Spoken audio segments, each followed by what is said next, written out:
What if everything you think you know about death is wrong? Most people believe death is the end. But according to ancient wisdom traditions followed across centuries, death is just the beginning. In Hinduism and Buddhism, your soul doesn't vanish when your body dies. Instead, it enters an endless cycle called Samsara, a wheel of birth, death, and rebirth that continues lifetime after lifetime. Think of one repeating problem in your life. Could there be a deeper pattern behind it? We'll explore what these concepts mean, why they matter for your destiny, how they connect everything, and what liberation might look like. But here's the question that changes everything. Is this cycle a prison trapping you forever, or is it actually a path to ultimate freedom? Let's start by looking at the patterns that seem to repeat in people's lives. Have you ever noticed how some people seem to face the same problems over and over again? They fall into the same relationship patterns, make the same financial mistakes, or struggle with the same fears, decade after decade. According to ancient Eastern philosophy, this isn't coincidence. It's karma at work. Karma operates as the universe's system of cause and effect. Every action you take creates consequences that ripple forward through time. When you help someone in need, that kindness generates positive energy. When you harm another person, that negative energy also moves forward. But karma goes far beyond simple payback. It shapes your character, your circumstances, and your opportunities in ways both subtle and profound. Think of karma like planting seeds in a vast garden. When you plant a seed of generosity, it doesn't immediately sprout into a tree of abundance. The seed must grow roots, develop strength, and mature over time. Some seeds bloom quickly in favorable conditions. Others wait years for the right moment to break through the soil. Here's where karma becomes truly extraordinary. These seeds don't just grow within a single lifetime. They carry forward beyond death itself. This brings us to samsara, the endless wheel where karmic consequences play out across countless lifetimes. Imagine consciousness as a traveler moving through an infinite cosmic cycle. When your physical body dies, your soul doesn't disappear. Instead, it transitions into a new form based on the accumulated karma from all previous actions. A life lived with compassion and wisdom might lead to rebirth in favorable circumstances. A life dominated by greed and violence might result in more difficult conditions. The wheel of samsara includes multiple realms of existence. Souls can be reborn as humans, animals, or even in celestial or hellish dimensions, depending on their karmic balance. Human birth is considered extraordinarily rare and precious within this cosmic lottery. Most souls cycle through other forms for countless lifetimes before earning the opportunity to be born human again. But samsara isn't just about reward and punishment. It operates as a vast educational system where souls learn through direct experience. Pain teaches lessons that pleasure cannot. Wealth reveals truths that poverty hides. Power exposes character flaws that weakness conceals. Each lifetime provides exactly the curriculum needed for spiritual growth. These concepts aren't abstract philosophy for academic debate.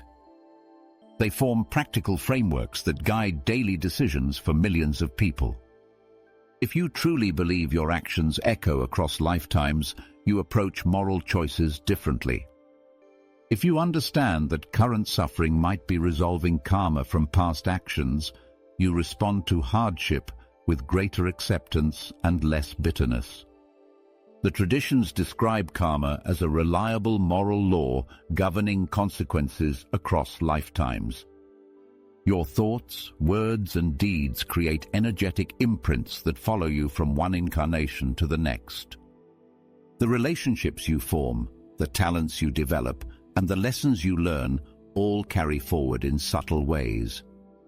Hindu traditions link karma to an enduring self called Atman, while Buddhism connects it to continuing mental and energetic patterns without a permanent soul. Despite this difference, both see karma and samsara as interconnected systems where nothing is random and everything serves spiritual evolution. So what exactly are karma and samsara? Karma is the moral law ensuring every deed has consequences, while samsara is the eternal cycle where souls experience these consequences across countless lifetimes. Together, they form a system where every experience serves the soul's ultimate evolution toward greater wisdom and compassion. This raises a deeper question about why this wheel continues spinning endlessly for most souls and what forces keep it in motion. What if the reason you keep facing similar challenges isn't coincidence, but design? The wheel of samsara operates as a vast cosmic sorting system where souls move between different realms of existence based on their accumulated karma. But this raises a puzzling question that has occupied spiritual seekers for thousands of years.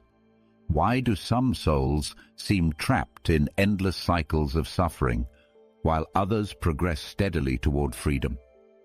The answer lies in understanding samsara as more than just human-to-human reincarnation. According to these traditions, consciousness can be reborn into 6 distinct realms. The God realm offers pleasure but little growth. The demigod realm breeds jealousy. The human realm provides perfect balance for awakening. The animal realm operates through instinct. The hungry ghost realm represents insatiable craving. The hell realm manifests intense suffering. Your karmic balance determines which realm receives you after death. Actions rooted in generosity, wisdom, and compassion propel souls toward higher realms. Behaviors driven by greed, hatred, and ignorance pull consciousness toward lower forms of existence. But here's what makes human birth extraordinary within this cosmic lottery. Only in human form do souls possess both the capacity for deep suffering and the intellectual ability to understand its causes. Consider how rare these conditions actually are. Most animal forms lack self-reflection. Celestial beings enjoy too much pleasure to seek liberation. Hell beings suffer too intensely to think clearly. Humans alone experience enough pain to motivate change while retaining enough clarity to pursue wisdom. The traditions describe human birth as rare and especially valuable for spiritual work. Yet even with this precious opportunity, most humans remain trapped on the wheel.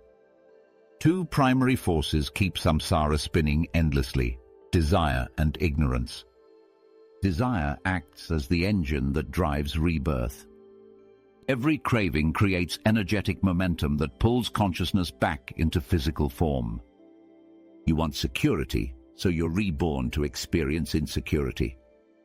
You crave love, so you return to learn about loss. You seek power, so you incarnate to understand powerlessness. Think of it this way: desire works like gravity pulling objects toward a massive planet. The stronger your attachments to temporary things, the more powerfully they drag you back into the cycle. Even positive desires like wanting to help others can become chains if they're based on ego rather than genuine compassion. The Buddhist traditions call this binding force tanha, the Pali word for craving. Ignorance operates as the second binding force.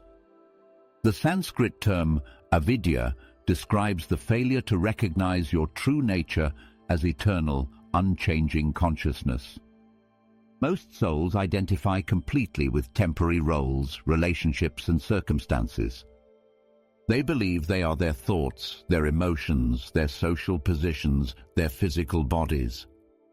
This fundamental misunderstanding keeps them seeking fulfillment in external things that inevitably disappear. The ignorance runs deeper than simple misidentification. Souls forget that they chose their current circumstances for learning purposes. They resist the very experiences designed to teach them essential lessons. They spend lifetimes fighting against conditions they unconsciously created through past actions. But what would it actually take to escape this cycle? The traditions agree that liberation requires more than good intentions or positive thinking. It demands a complete transformation of consciousness that recognizes the illusory nature of separateness and the eternal nature of the true self. Why do millions of people organize their entire lives around these concepts? Because they explain suffering as meaningful rather than random, offering a framework where every experience serves the soul's evolution toward ultimate liberation. Pain becomes purposeful. Injustice becomes educational. Death becomes transformation rather than termination. But when two ancient wisdom traditions examine this same cosmic wheel, they arrive at remarkably different conclusions about what needs liberation and how to achieve it. Hinduism and Buddhism both acknowledge samsara and karma as fundamental forces shaping existence. Yet they disagree on the most basic question of all: what exactly travels from one life to the next? Hinduism teaches that you possess an eternal soul called Atman. This soul represents your true essence, unchanging and indestructible across countless lifetimes. Your body ages and dies, but your Atman continues its journey through different forms. The goal is moksha, which means liberation through recognizing that your individual soul is actually one with Brahman, the universal consciousness that underlies all existence. Think of it like rivers flowing toward the ocean. Each river appears separate, but ultimately all rivers merge into the same vast body of water. Hindu philosophy suggests that your individual consciousness has temporarily forgotten its connection to the infinite ocean of universal awareness. Buddhism takes a radically different approach. It teaches anatta, which means there is no permanent self or soul at all. What you think of as your identity is actually a constantly changing collection of physical sensations, emotions, thoughts, mental formations, and consciousness. Nothing remains the same from one moment to the next, let alone from one lifetime to the next. So what gets reborn if there's no soul? Buddhism explains rebirth through the continuity of karmic energy patterns. When your body dies, the momentum of your thoughts, desires, and actions continues and takes new form. It's similar to how a flame can pass from one candle to another. The flame on the second candle isn't identical to the first flame, but it carries the same energy forward. Buddhism aims for nirvana, which means the complete cessation of craving and attachment. When you stop grasping for permanent satisfaction in temporary things, the cycle of rebirth naturally ends. You don't merge with universal consciousness because Buddhism teaches no such thing exists. Instead, you simply stop creating the conditions that cause rebirth. Because Hinduism sees an enduring self, liberation focuses on realizing that self's unity with the divine. Because Buddhism denies a permanent self, liberation focuses on ending the processes that create rebirth. Despite this fundamental disagreement about the soul's existence, both traditions offer remarkably practical paths forward. Hinduism provides multiple approaches, including karma yoga through selfless action, bhakti through devotion, jnana through knowledge, and dhyana through meditation. The goal is purifying the soul until it recognizes its true divine nature. Buddhism offers the eightfold path: right understanding, intention, speech, action, livelihood, effort, mindfulness, and concentration. This systematic approach gradually removes the mental patterns that create suffering and rebirth. What's fascinating is how these different philosophies lead to nearly identical ethical guidelines. Both traditions emphasize compassion, honesty, non-violence, and moderation.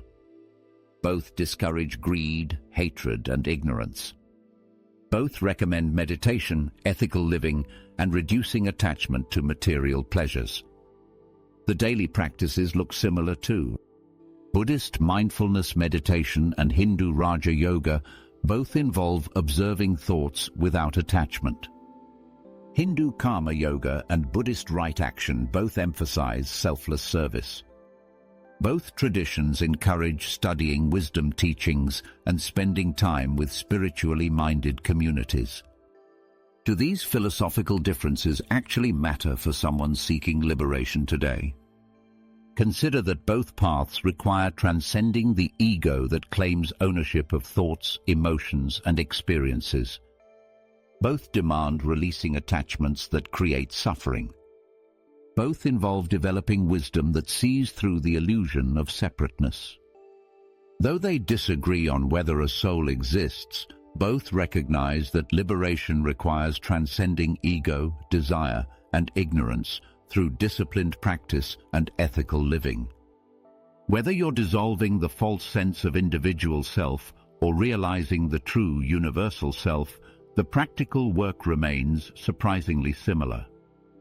So which view is true, and does it change the work you need to do? The surprising answer, not as much as you'd think. But understanding why most souls remain trapped requires looking at forces more subtle than any physical prison. These forces operate through patterns of consciousness that create cycles within cycles, keeping you spinning on the wheel of samsara, lifetime after lifetime. The first invisible chain is avidya, which means ignorance in Sanskrit. But this isn't simple lack of information or education. Avidya represents a fundamental failure to recognize your true nature. You mistake yourself for your thoughts, emotions, physical sensations, and social roles. This misidentification runs so deep that you spend entire lifetimes defending and pursuing things that are ultimately temporary. You check social media constantly, seeking validation from strangers. You fear aging because you identify with your physical appearance. You feel devastated when relationships end because you've confused love with possession. The second invisible chain is tanha, the Pali word for craving or desire. This goes beyond wanting specific things. Tanha represents the constant emotional fuel that drives rebirth itself. Every attachment you form creates energetic momentum that pulls consciousness back into physical form. Think of tanha like a river that never stops flowing. Small desires create ripples that expand across lifetimes. Your craving for recognition might lead to pride, which creates karma that manifests as humiliation in future lives. Your attachment to comfort might generate fear of hardship, which draws you towards circumstances designed to build courage and resilience.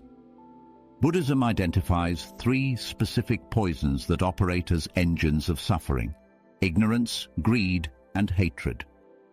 Notice how these poisons feed each other in endless loops.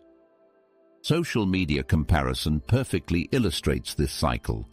You scroll through curated feeds, comparing your real life to others' highlight reels, generating envy that reinforces the illusion of separation. The unconscious patterns run deeper than conscious awareness can easily reach. You react to current situations based on karmic imprints from previous actions and lifetimes. You're drawn to certain types of relationships that recreate familiar dynamics. You resist experiences that trigger buried fears or unresolved karma from past incarnations. But here's what makes these chains truly invisible. They disguise themselves as reasonable preferences and natural human needs. The ego tends to interpret these cravings as necessary for well-being, even survival. It functions as a mistaken survival strategy, trying to protect you through attachments that actually create more suffering. Take a moment to consider one attachment that felt urgent for you this week. Maybe it was checking your phone for messages, craving approval from someone specific, or feeling anxious about money. Hold on to that memory as we continue exploring these patterns. What keeps the wheel of rebirth spinning lifetime after lifetime? The unconscious patterns of craving and ignorance that make souls cling to temporary pleasures and identities, preventing them from recognizing their eternal, unchanging nature. These invisible chains bind you not through external force, but through your own mistaken beliefs about what will bring lasting fulfillment. Understanding this mechanism changes everything about how you approach daily existence and the possibility of genuine freedom. But this raises a fascinating question about how such precise cause and effect could actually operate across different lifetimes, especially when modern science is beginning to explore consciousness in ways that might shed new light on these ancient teachings. Modern research has begun exploring consciousness in ways that weren't possible a century ago. For thousands of years, Eastern traditions have taught that karma operates as a precise system where actions in one lifetime create consequences that carry forward into future lives. But this raises a fundamental challenge for our scientific understanding. How could memories, personality traits, or karmic debts possibly transfer from one body to another? Researchers document intriguing cases, but the broader scientific community remains cautious and skeptical. Children sometimes report detailed memories of previous lifetimes, describing specific people, places, and events they couldn't have learned through normal means. These documented cases of children reporting specific past life details, sometimes with matching birthmarks, present an intriguing pattern rather than proof of reincarnation. Near-death experiences offer another window into consciousness research that aligns with ancient teachings about the soul's journey. People who come close to death often report vivid experiences while clinically unconscious. They describe floating above their bodies, traveling through tunnels of light, and encountering deceased relatives. Many report observing events in hospital rooms that they couldn't have perceived through their physical senses while unconscious. Researchers have documented thousands of these experiences, finding remarkable consistency in their ported phases and sensations. The descriptions often mirror ancient texts about the soul's journey after death, including periods of disembodied wandering and encounters with guiding beings before the next incarnation begins. Think of karma like habits that reshape the brain over time through neuroplasticity, though this is an analogy rather than scientific proof of reincarnation. Just as repeated thoughts and behaviors physically reshape neural pathways, karma suggests that actions create energetic imprints that influence future circumstances. This offers a framework for understanding why some people have inexplicable fears, instant connections with certain individuals, or natural talents they never developed through practice. Some researchers have proposed quantum models of consciousness, but these ideas are speculative and not widely accepted. These quantum consciousness theories suggest that awareness might arise from quantum processes within the brain's microscopic structures.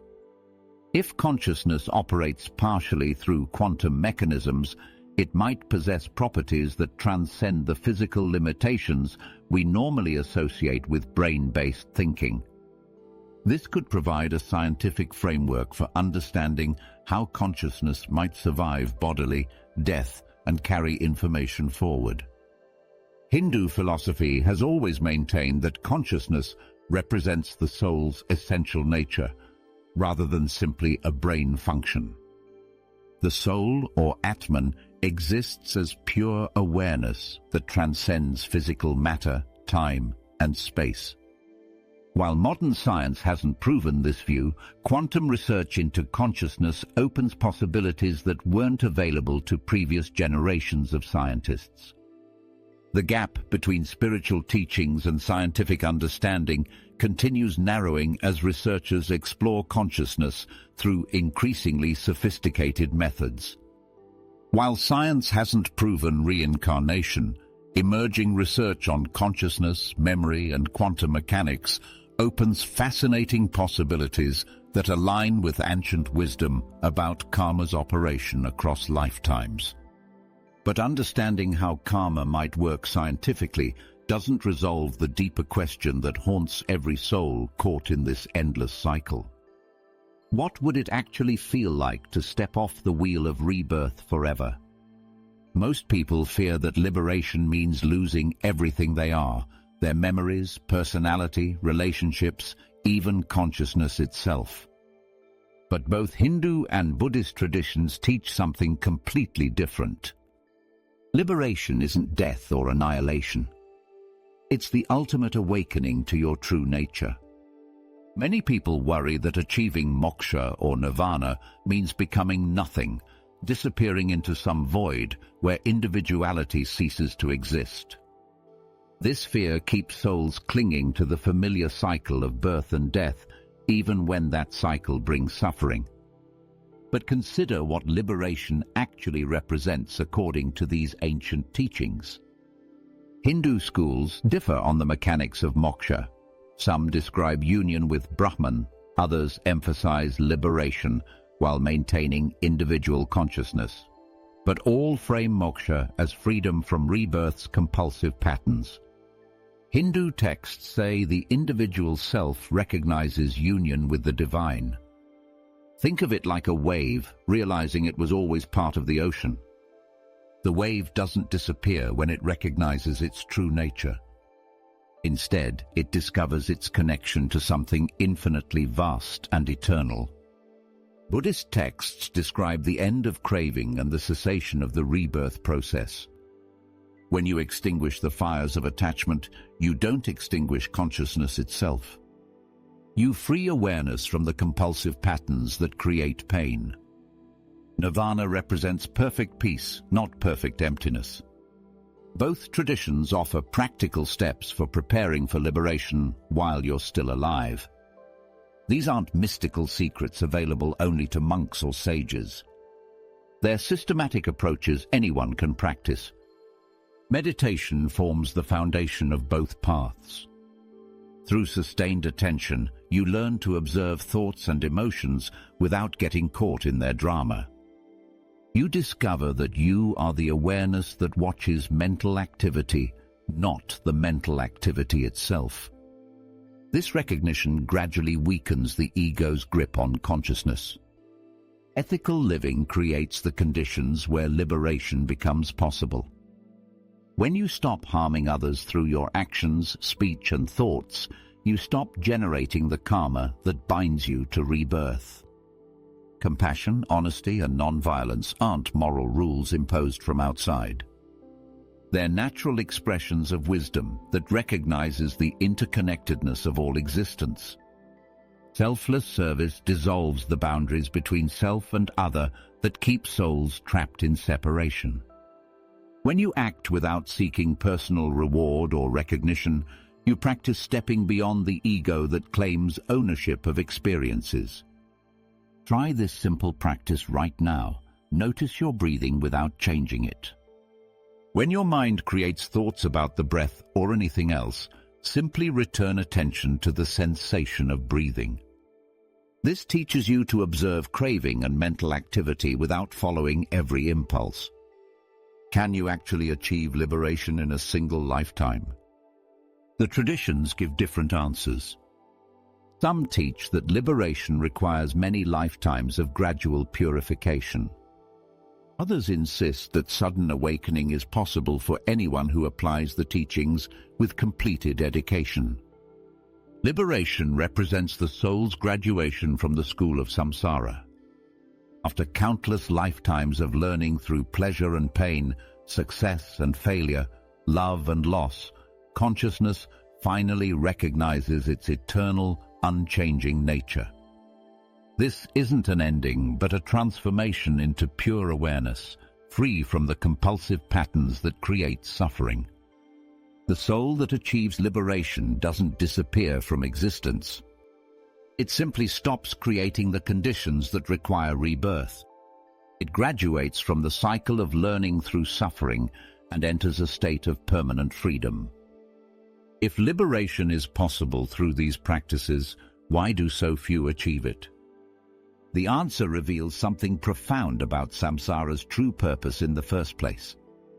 Most people imagine samsara as an endless prison, but what if it's actually a cosmic university where each lifetime provides exactly the curriculum your soul needs for development? Consider samsara as spiritual education rather than punishment. That difficult relationship becomes advanced coursework in forgiveness and unconditional love. Financial struggles transform into lessons about non-attachment and finding security beyond material possessions. Health challenges reveal opportunities to discover inner strength you didn't know you possessed. Both suffering and joy serve as teachers in this cosmic classroom. Painful experiences break down the ego's illusions and force spiritual growth that comfort never could. But happiness also provides essential education. Moments of love teach you about your true nature as connected beings. Beauty reveals the divine presence in ordinary experience. Think of how a skilled teacher designs curriculum to challenge students at exactly the right level. Too easy, and no real learning occurs. Too difficult, and students become overwhelmed and give up.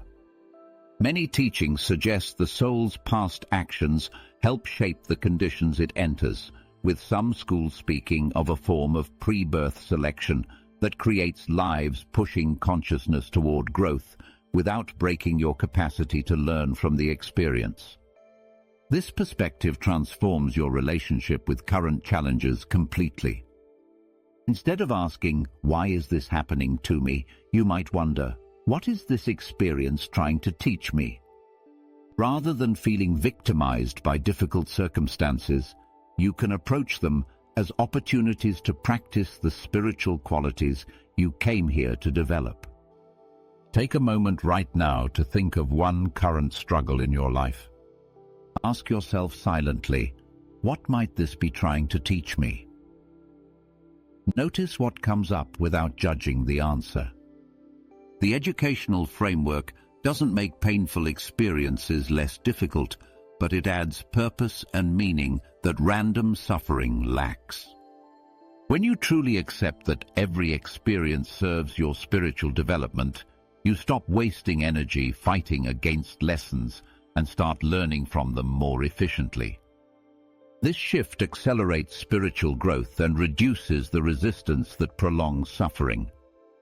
The wheel of rebirth operates neither as prison nor punishment, but as the soul's chosen method for awakening. Every lifetime, pleasant or painful, comfortable or challenging, successful or difficult, serves the same ultimate purpose, developing the wisdom and compassion that eventually leads to liberation. Whether you experience samsara as prison or path depends entirely on how you relate to the lessons unfolding in your life. When you resist experiences and fight against circumstances, the wheel feels like a trap. When you embrace challenges as curriculum and approach difficulties as opportunities for growth, the same wheel becomes a path toward freedom. The ancient teachings don't ask you to enjoy suffering or pretend that pain doesn't hurt. They invite you to find meaning in every experience and purpose in every challenge. This shift in perspective changes everything about how you navigate your current incarnation. Whether prison or path depends on how you relate to the lessons, and that choice is what this whole teaching invites you to practice now. The teachings offer frameworks for understanding life's patterns rather than proven facts about consciousness after death. Karma and samsara present suffering as meaningful and liberation as possible. How you respond today shapes the direction of your journey. These ancient ideas don't require belief to provide value. They offer tools for finding purpose in difficulty and meaning in experience. Whether you see challenges as random events or spiritual curriculum changes how you navigate them completely. The wheel keeps turning through your choices, moment by moment. Each response to hardship, each act of compassion, each moment of awareness contributes to patterns that extend beyond what science can currently measure. If this gave you a clearer view, subscribe for more calm, evidence-minded overviews. Which idea in this video changed how you think about your struggles? Notice one recurring pattern in your life throughout the coming week. What might it be trying to teach you?